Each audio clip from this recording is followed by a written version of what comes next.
Kini ang GMA Regional TV, One Mindanao.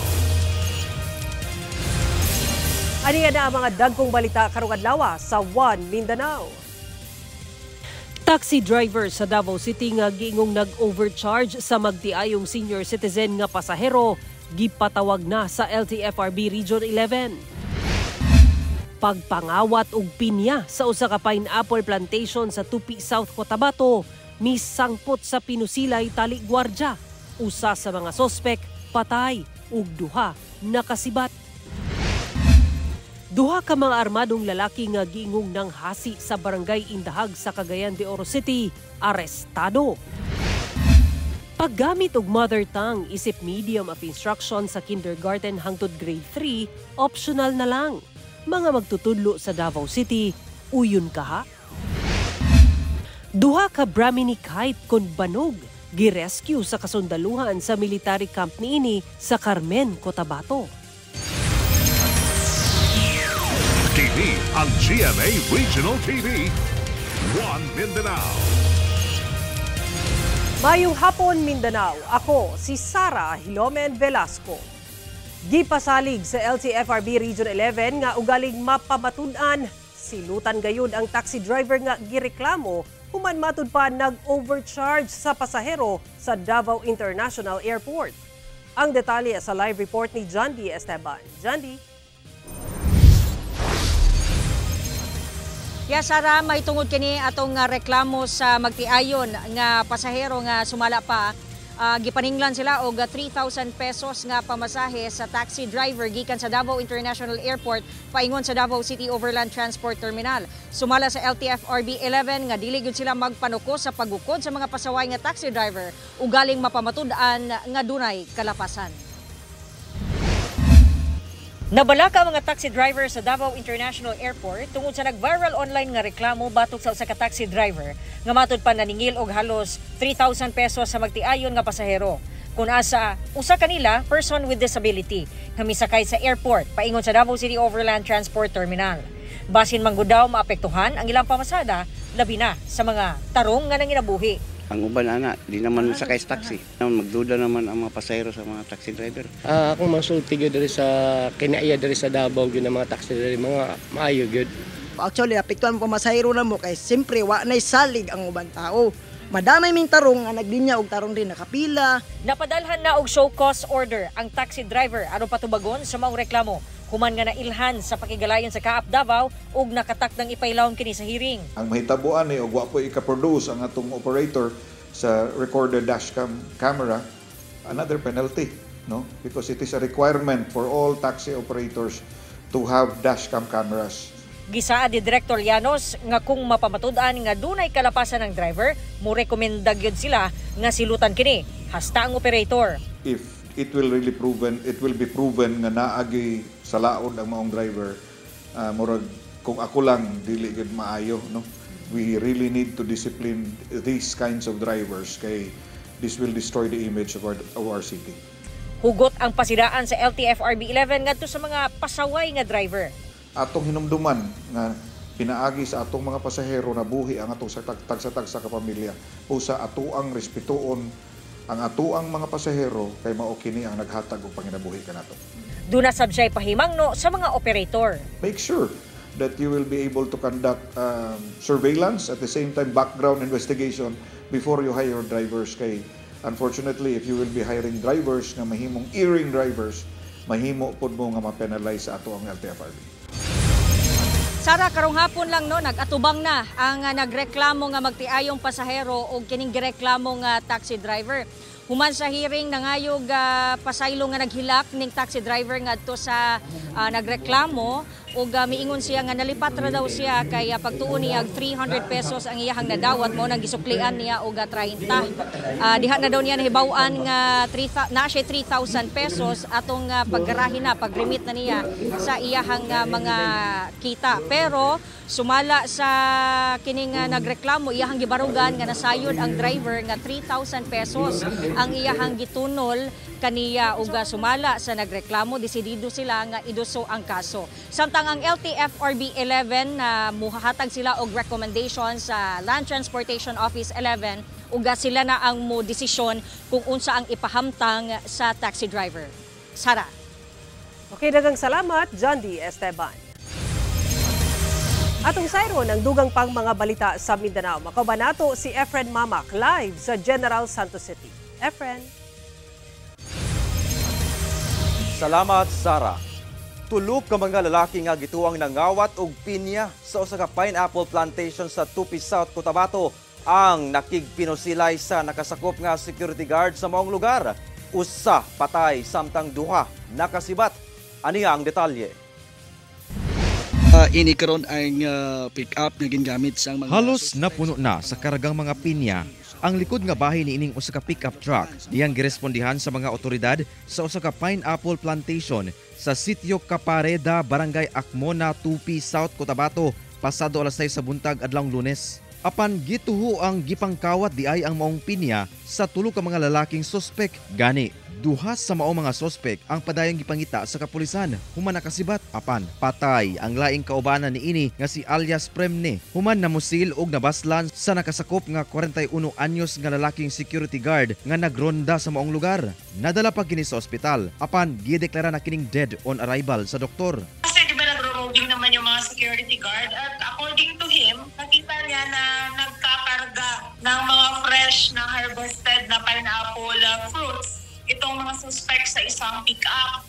Nang ma-notice daw siya ng mga itong allegedly nagnanakaw ng pinya, saka naman daw siya pinaputukan. Gitagad na sa kabanay ang patayng lawas sa maong sospek, samtang gikustodiya sab sa PNP ang maong security guard nga nakapusil. Alang sa padayong investigasyon, inakuwaan pa kini og pahayag lakip na ang tagdumala sa maong pineapple plantation.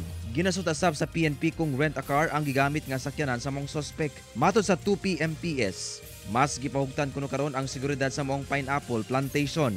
Mas pinahigpit po ngayon ang seguridad and may mga technologies na po silang ini-install ng pineapple plantation. Kauban si Gary Balantayog, Bong Vicencio, Efren Mamak. 1 Mindanao.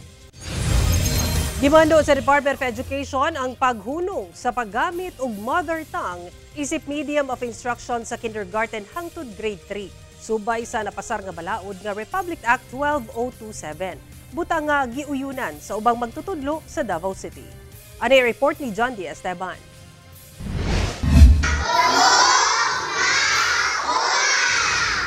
Alang sa grade 1 teacher nga si Anesita nga nagtudlo sa Santa Ana Elementary School sa Davao City, mas dali na lang daw ang iyahang pagtudlo karon sa mga tinunan.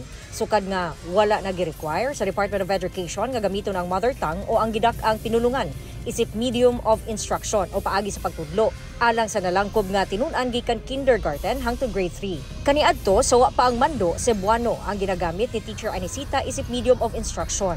Mas niminusab daw ang kalibog sa pagtudlo. Kasi hindi mahirapan ang bata sa pagbasa, pati sa instruction, maintindihan nila kaagad. Compare sa Bisaya, ang reading namin noon, mahirapan ang bata kasi masinugtanon, mahirap yan na word, di ba?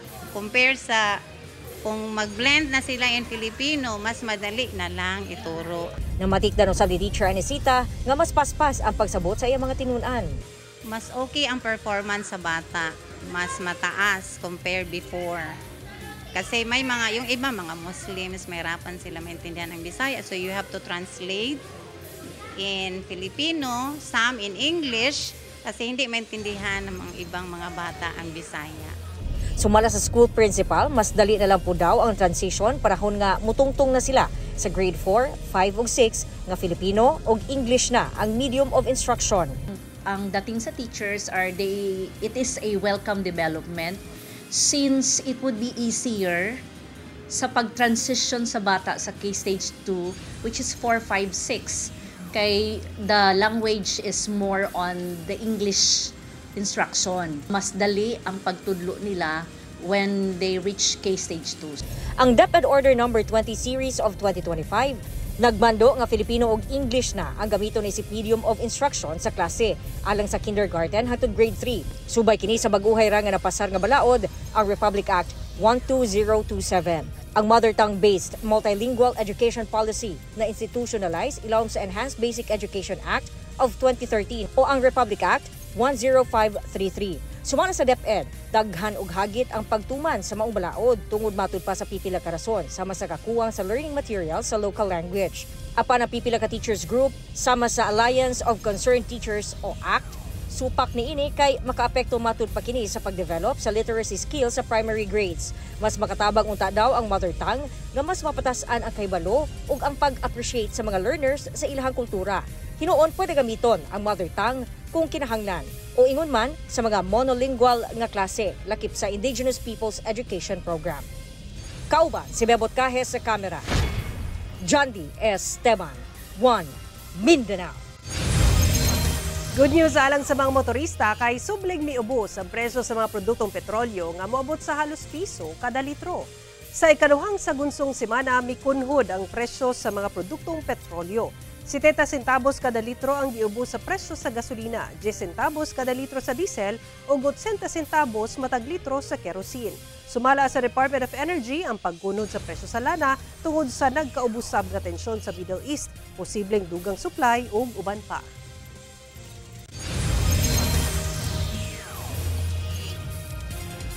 Bagong wastewater treatment facility sa Carmen Public Market sa Cagayan de Oro City.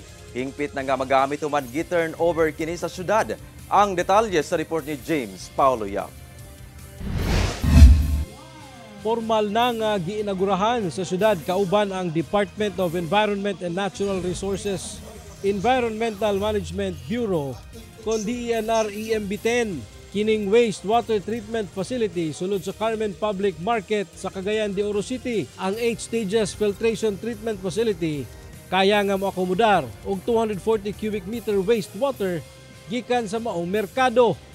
Sama na lang sa wet section, fish section, gulayan, ingon man sa mga karinderya sa sulod. Kung makahimo ka mo na gamiton para sa mga CR, para sa mga matay halaman o kinakita halaman para ta pandilig sa halaman. Siguro panghugas din na sa ato ang mga salog, maoy atong gamiton. That's again another conservation effort. Ana sa halos 30 million pesos ang gigahin nga pondo gikan sa LGU alang sa maong proyekto. Tubag kini sa panawagan sa DENR EMB10 nga kinahanglang treated o limpyo na ang tubig nga mudagayday paingon sa mga sapa sa syudad. Kung nakita ninyo ganihan ito sa sulod, tinaw na kayo, pwede na magamit gyud kung mismo gani atong giplanuhan nga maghimo ta og tangke para mapunduhan aron mismo ang atong mga kabumbiruhan pwede nang magkuha diri sa tubig. Pwede po di panglimpyo na sa sulod sa merkado. Gikalipay sa mga market vendor ang maong proyekto tungod maalibyuhan na kuno ang kabaho sa merkado sa Carmen. Wala na tayo waste nga dili magamit na gyud si okay ra sir kung kana siya admitido ang katawhan or ang mga gumagamit nga dili harmful sa ilang health. Susamang pasilidad matud pa ang tukuron sa Kugon Public Market ug fish landing area sa Barangay Bunbon sa Cagayan de Oro City. Kauban si Makoy Sempron, James Paulo Yap, 1 Mindanao.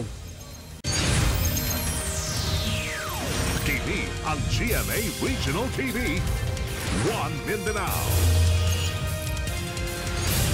Duha ka mananagat ang narakpan sa kadagatan sa Samal Island human migamit og pukot nga makadaot sa marine life ug nanagat atud sa closed fishing season. Nasikop ang usa ka 45 anyos nga lalaki nga taga Samal Island ug 44 anyos nga lalaki nga taga Davao City dihang nanagat sa kadagatang sakop sa Barangay Poblasyon sa Kaputian sa Samal Island pasado alas 5:30 sa buntag niadtong Biyernes. Sumala sa Davao Maritime Police Station atol sa ilang seaborne patrol operation. Naaktuhan ang duha ka suspek nga nanagat nga walay permit ug atol sa closed fishing season sa riyon. Ang closed fishing season mulungtad pa hangtod sunod bulan. Gawas niini migamit ang duha og ring net nga usa ka klase sa pukot nga makadaot sa marine life. Nakumpiska gikan kanila ang motorized fishing bangka ug ang ring net nga ilang gigamit. Mag-atubang ang mga sospek kung paglapas sa Section 86, Section 95 ug Section 100 sa RA 10654 o ang amended Philippine Fisheries Code. Wala na sila mihatag og pahayag. Nakatakdang bungkagon sa otoridad ang gipangtukod nga mga ilegal nga istruktura sa kilid sa usa ka kalsada sa General Santos City subay sa pagpaugot sa ordinansa kalabot Comprehensive Land Transport and Traffic Code sa syudad. Butang nga gikabalakan sa mga apektadong namuyo sa lugar. Aniya ang atong balitang barangay. Gikaguol sa pipila ka mga namuyo daprin sa kalsada sa Purok Botanic Barangay City Heights, General Santos City ang nadawat nga letter kalabot sa pagpahugot sa ordinansa sa LGU kalabot Comprehensive Land Transport and Traffic Code nga usa sab kamandato sa DILG. Nakaingon man gud dinhi nga tanggalon sa otoridad ang mga ilegal nga istruktura lakip mga nakadisplay nga baligya nga nakababag sa sidewalk ilabi na sa national roads. Ang maong road clearing operation makaapekto kuno sa ilang panginabuhian. Sama ni Antonio Yap nga dunay mga baligya nga junk material sa maong sidewalk. Ilusyon mong po kayo nga nabuhi, may dire mas dapat na dala nang inabuhi. Lakip sab nga pwedeng tanggalon ang mga baligyang kahoy sa dala ni ining usa ka panimalay. Apan, matud sa barangay LGU nga gawas sa eyesore o samok sa mata. Makasamok sab ang maong mga ilegal nga istruktura sa dagan sa trapiko sa maong kalsada. Mandated ni sa national nga mag-road clearing mi per barangay. So nakita mo na mo nga ang ilang mga gamit man go naga-enclose na sa dalan ba sa sidewalk actually. So need na namo siya i-clear. Hangtod tulo ka notices ang gipaabot nga madawat sa maong mga apektadong namuyo og kung magdumili sila. Pugsanon kuno sa otoridad nga tanggalon ang maong mga nakababag sa dalan. Posible sab silang makabayad og penalty. Issue sila citation ticket, as lay fine, depende mo na sa PSO, depende sa ilang ihatag. More or less siguro nasa mga kuan siya. Ang first offense I think 500. Sugyot sa maong mga apektadong namuyo sa lugar nga i-relocate na lang sila. Naslay mahatag nga area nga dili lang layo sa pangwartahan pud mudawat man mi. Awa mi pero kung ito mo hatag ay matig-away pud mi bidiri. Na may ready ang city sila. Amo lang ginapaabot ang order sa city. Nataging naman pala. Kauban si Gary Balantay ug Bong Vicencio, Efren Mamak. 1 Mindanao. Duha ka mga balay sa usa ka barangay sa Taguluan, Misamis Oriental ang nadanyo human natumbahan og kahoy ato sa pagbundak sa kusog nga ulan. Bagong himugso nga bata, swerteng luwas sa hitabo. Apan inahan niini nakaangkon og bunog resulta sa insidente. Ani report ni Cyril Chavez. Adlong Huwebes, mag-alasay sa gabi, nakurat ang mga residente sa Zone 6B sa barangay Natumulan sa Taguluan, Misamis Oriental. Human nga kalit milagubo ang mga kabalayan sa lugar. Ang rason, ang pagkatumba sa punuan sa kahoy sa anunang nga miigo sa duha ka balay sa lugar. Nadanyos ang atop og ikaduhang andana sa usa pa ka balay nga miresulta sa pagkahugmak niini. Dako na lamang ang pasalamat sa usa sa mga residente nga luwas ang usa ka bagong himugso nga bata nga anaa sa ikaduhang andana sa usa sa mga balay nga natumbahan. Nakahiagom lang og minor injury ang inahan niini. Nahagba na gid ilang atop. Dahil nakakuluban na lang da iyang anak kay kuan naana namang atop niya dito na siya likod na dapat. Nang napagay day bation daw niya ron. Nang check upon pagid siya dito sa barangay. Buntag adlawng Biyernes, gilayang gitrabaho sa mga personahe sa Taguluan MDRRMO ang natumbang kahoy. Gubang atop og ikaduhang andana sa panimalay. Ingon ani na lamang ang gibilin nga danyos human nga matumba ang usa ka anunang nga punuan sa kahoy dinhi sa Taguluan, Misamis Oriental. Gani, human ang interbensyon sa MDRRMO, nagpabiling kalbaryo karon sa mga residente ang pagpatukod og balik sa ilang balay nga nadanyos sa insidente. Karon, temporaryo una magpuyo ang mga apektadong residente sa ilang barangay, samtang nagapangita pa sila og pondo pagpaayo sa ilang balay. Nanawagan sab sila og tabang sa publiko nga makadonar og materyales para sa ilang balay. Mamahimo sila nga makontak pinaagi sa numero sa inyong TV screen. Pareha ani among kinahanglan. Kahoy, sin ug mga lansang nana. O kanang pagbuhat, paglihok na mo ana sit na di bay na mahuman og isa lang ka adlaw. Mo ginamong kapangayoon. Kauban si Jaybert Pairat, Cyril Chavez. 1 Mindanao. Usa ka lalaki ang napalgang patay sa usa ka irrigation canal sa General Santos City. Gitapukan na niini mga residente ang patayng lawas sa usa ka irrigation canal sa Connell Road, General Santos City pasado alas 4 sa hapon adlang Lunes. Sumala sa Police Station 4, nailhan sa kabanay niini ang maong lalaki nga nag-edad og 36 anyos ug usa ka manahiay og sapatos. Saysay sa kabanay, tig-set up kini og pwesto alang sa pagpanahi og sapatos sa daplin sa maong kanal. Dinisab kini usahay tig-tulugan. Gituho ang nahulog kini sa maong kanal ug nalumos. Ang maong lalaki ulahing nabisita sa kabanay niadtong Sabado diyang gidal-an kini og pagkaon. Niadtong higayon sab nasuta nga kanunay ginaatake og epileptic seizure ang lalaki nga posibleng mao ang hinungdan sa iyang pagkahulog. Sa investigasyon sa PNP, walay foul play sa itabo sanglit walay samad sa lawas niini. Kumbinsido sab ang kabanay sa resulta sa investigasyon. Ginasulayan pa kining makuhaan og pahayag. Inaugural session sa 21st City Council sa Cagayan de Oro City gipahigayon kagahapong adlaw. Paglingkod sa ex-officio member ug ABC President gibabagan sa usa ka konsehal. Ang detalye sa report ni James Paulo Yap. Present sa inaugural session sa Cagayan de Oro 21st City Council ang tanang konsehal sa una ug ikaduhang distrito, lakip ang Indigenous People Mandatory Representative kon IPMR. Present sab anaasab si Barangay Gusa Kapitan ug ABC President Marlo Tabak. Si Tabak ang mulingkod isip ex-officio member sa konseho. Hulip sa nabakanting nga pwesto ni kanhi ABC President ug karon Councilor Yan Lamlim. Apan nahimong hiskutanan sa konseho ang pagkumpirma kang Tabak isip ex-officio member dihang gibabagan kini sa kanhi kauban nga si Konsehal Lim. The complaint is that to take him out of the being a vice president. As of now, he is parang caretaker lang as president because I'm way out already.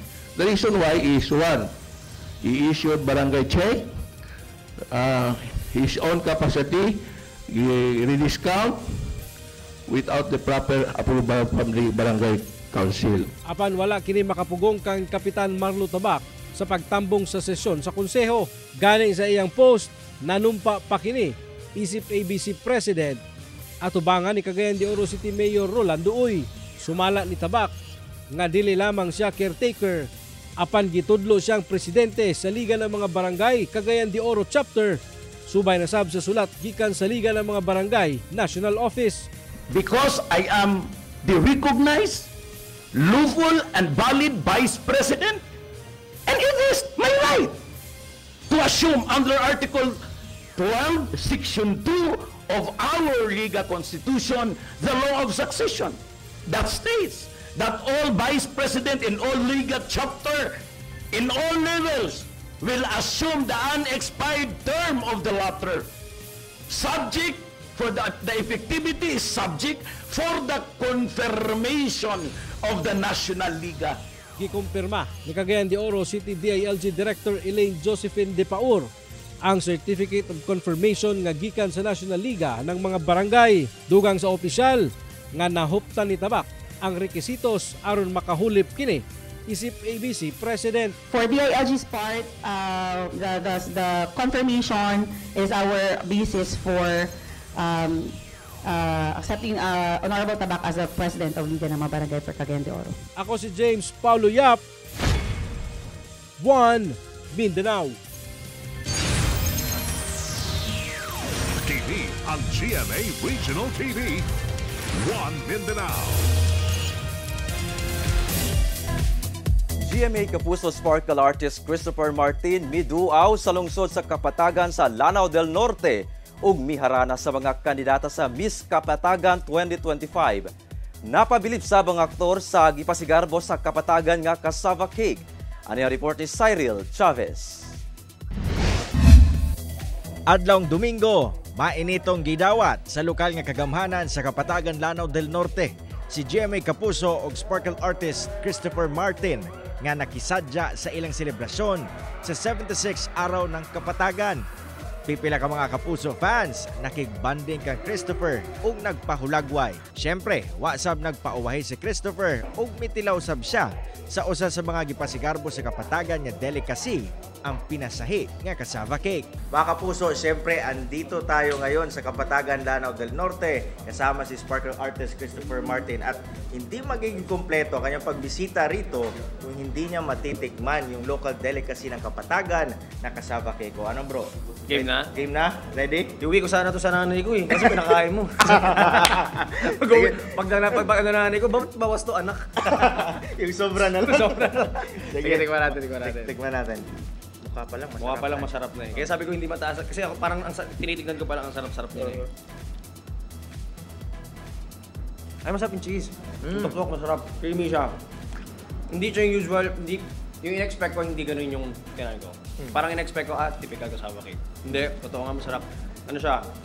Creamy. Mas more on the creamy side yung cassava cake, no? Human nga matilawan ang delicacy sa Kapatagan, gipakilig sab niini ang mga Kapuso fans. Bibo og kilig to the max nga misugat kang Christopher ang mga Kapuso fans. Itambong sab kini sa gipahigayong Miss Kapatagan 2025 Beauty Pageant Competition. Og syempre, gipakilig sab ni Christopher ang tanan human nga usa-usa niya giharana ang 13 ka mga kandidata sa Miss Kapatagan 2025. Ay, mainit na mainit. Sobrang init na pagtanggap. Sabi ko nga, ito yung nilook forward ko every time na mag-regional, inaano ko for regional TV, napuntahan yung mga Kapuso natin up close, na makapag-perform sa kanila. Kasi in a way, ito na lang din yung parang pagbabalik natin sa kanila sa pagsuporta sa network natin. Sa maong kompetisyon, sa maanyag ng mga kandidata, nakuha ni Ram Francine Mengito ang Miss Kapatagan 2025.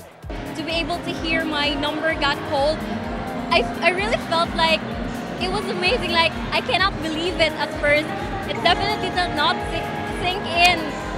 But tonight, I know that this crown is much more of a responsibility and I am ready for it. Kauban si Jaybert Pairat, Cyril Chavez. 1 Mindanao. Mga Kapuso, karong semana na ang ulahing semana sa sending of entries sa Kapuso Big Time Panalo Season 3. Busa, send na aron doon na kay chansang makadaog og up to 1 million pesos sa grand draw. Sa Biyernes, July 11 na ang last day sa sending of entries alang sa Kapuso Big Time Panalo Season 3. Busa, palit na og participating products ug ihulog kini sa drop boxes lakip sa GMA Regional TV ug radio stations nationwide. Malay mo ka muna ang musunod nga makadaog sa daily ug weekly cash prizes ug 7 ka 1 million peso winners sa grand draw. Mga Kapuso, magbantay sa fake news, fake Facebook accounts or scam texts. Ang notification sa mga midaog sa Kapuso Big Time Panalo Season 3 pinaagi sa official call or text message gikan sa GMA. Tutok lang sa GMA o i-follow ang GMA Promos Facebook and TikTok pages o mobisita sa microsite sa GMA Promos alang sa complete mechanics and announcements. Target karon sa Department of Tourism Region 10 ang pagpalambo sa halal tourism sa Rion. Kini ang gilaraw sa Department of Tourism o Cagayan de Oro City Hotels and Restaurant Association kon kuhara ang pagpalapad pa sa cultural integration sa mga tourism destinations sa syudad. Kini kabahin sa Halal Strategic Development Framework Plan. Aminado ang DOT-10 nga kulang pa ang kahanas ug kahibalo sa pipila ka mga tourism facilities sa pagdawat og mga turistang Muslim. Gilauman nila nga ang maong programa mas makahatag og dugang kita sa tourism site sa Rion, ilabi pa nga nagkadaghan ang Muslim community sa Region 10. Girescue sa mga sundalo ang duha ka mga Brahmini kite nga naglupad-lupad sa Carmen, Cotabato human kini gisulayan og dakop sa kabatan-unan sa mga lugar nga posible kunong dulaan. Himsog ug aktibo kining duha ka Brahmini kite o banog nga gituno sa 602nd Infantry Brigade ngadto sa Provincial Environment and Natural Resources Office kon Penro human kini girescue sa Carmen, Cotabato ni adtong July 3. Ang babae nga banog mitimbang og 2 ka kilo samtang 1.8 ka kilo ang lalaki. Matod sa DNR Region 12 nga saysay sa mga sundalo ang maong klase sa mananap sagad maglupad-lupad sa ilang military camp. Ang presensya niini mikuha matud pa og atensyon sa mga kabatan-unan kung asa na obserbahan nila nga ginasulian kini og dakop sa maong kabatan-unan ug posible kunong dulaan. Butang nga gikaalarma sa kasundaluhan, busa Gidakop na lang nila kini ug gilang gituno sa Penro aron maproteksyonan.